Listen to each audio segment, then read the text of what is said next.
So Armand, what is active transportation and what role does it play when working toward transportation equity in underserved communities? Yeah, I think the easiest ways to look at active transportation is just human powered ways to get around. So walking, biking, rolling using a wheelchair, or pushing your skateboard or your manual scooter or whatever it may be. All of that is active transportation. And I think why it's so important, especially from an equity standpoint, is from all the benefits that you can get from active transportation. On one hand, there's the health benefit, of course. You get your daily recommended amount of active activity, which is good for your overall and long term health. But there's also benefits to the environment. Obviously, fewer cars on the road means smaller emissions, which makes the air that we breathe so much better. And then there's the financial benefit of it.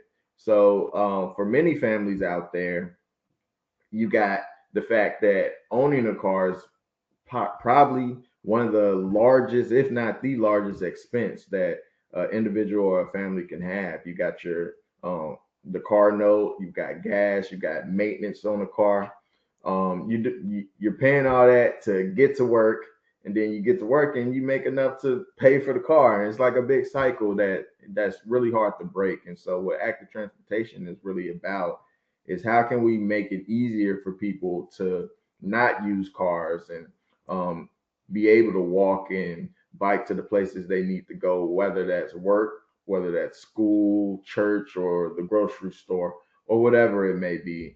And that's really what our work has been centered around. And we've been making some progress. I'm sure we'll talk about Tied to Town in a little bit. And um, it's been great, a great environment to work because you see the benefits of it. Yeah. No, thank you. It's like when you first told us about the work with Healthy Savannah and you talked about like the like kind of like a holistic like approach to thinking about a person's health throughout their lifetime. But now as you're talking about like active transportation or human powered Yeah. transportation, it's not just that it's good for your health, but it's good for your whole life in the sense of, Hmm. and I appreciate you making those connections to both the environment, but the economic or financial benefits of that to families who are trying to break cycles and continue to move up Yeah. as they wish.